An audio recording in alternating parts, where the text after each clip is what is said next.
সালটা 2011 হবে। ইসরোর একটি প্রজেক্টে কাজ করেছেন ভারতের দুই অন্যতম সেরা বিজ্ঞান মস্তিষ্ক, যার মধ্যে একজনের বয়স ইতিমধ্যেই 80-র দোরগোড়ায়, অপরজন অপেক্ষাকৃত কম বয়সী। এই 80-র কোঠায় পা রাখা লোকটি ইতিমধ্যেই ভারতের মহাকাশ গবেষণা মিসাইল সিস্টেম বড়সড় ঝাঁকুনি দিয়ে ফেলেছেন।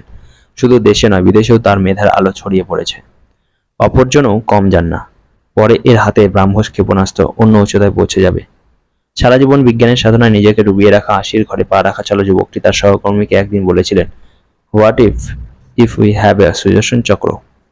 প্রথমটাই বোধহয় কিছুটা চমকে গিয়েছিল সহকর্মী ভদ্রলোকটি। সুদর্শন চক্র? ইয়েস, সুদর্শন চক্র। দ্বিতীয় ভদ্রলোকটি জানতেন প্রথম ভদ্রলোকটি মথুরার যাদব বাড়ির ছেলেটি থেকে কি ভীষণ প্রভাবিত, তাই প্রথমবার সুদর্শনের কথা শুনে কিছুটা হকচকিয়ে গিয়েছিল। পরে আলোচনাটা অসমাপ্ত ছিল।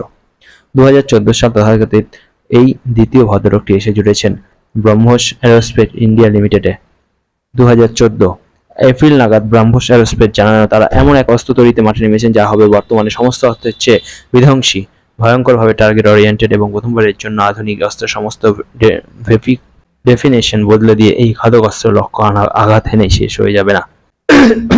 প্রথমবারের জন্য আধুনিক অস্ত্রের সমস্ত ডেফিনেশন বদলে দিয়ে এই ঘাতক অস্ত্রের লক্ষ্য আঘাত হেনেই শেষ হয়ে যাবে না, বরং লক্ষ্যকে ধ্বংস করার পর ফিরে আবার আসবে ঠিক সেই স্থানে যেখান থেকে তাকে পাঠানো হয়েছিল। করা যাবে এই অস্ত্রের পুনর্ব্যবহার, যা হবে একটি উচ্চমানের হাইপারসনিক রিইউজেবল ক্রুজ মিসাইল। 2014 সালে এই ঘোষণাটি যিনি করেছিলেন তিনি ভারতের অন্যতম সেরা মস্তিষ্ক এবং তৎকালীন ব্রহ্মস এরোস্পেসের CEO doctor A Sivathanu Pillai. আর এই ঘোষণা বেশ কয়েক বছর আগে যে ভদ্রলোক ভারতের অস্ত্রভান্ডার সুদর্শন চক্র জুড়ে দিতে চেয়েছিলেন তিনি আর কেউ নন বরং ডক্টর এপিজে আব্দুল কালাম। 1994 সালে যখন কেউ ভাবেনি, তখন তিনি আত্মবিশ্বাসের সঙ্গে বলেছিলেন, আজ ভারতের ডিফেন্স সিস্টেম এত বাজেটের 70% যায় সুরক্ষা সমরাস্ত্র আমদানিতে। আজ থেকে 30 বছর পর এটা বদলে যাবে। 2024 থেকে 2025-এর দোরগোড়া এসে ভারত ঠিক সেই অবস্থানে আছে যা কালাম স্যার চেয়েছিলেন।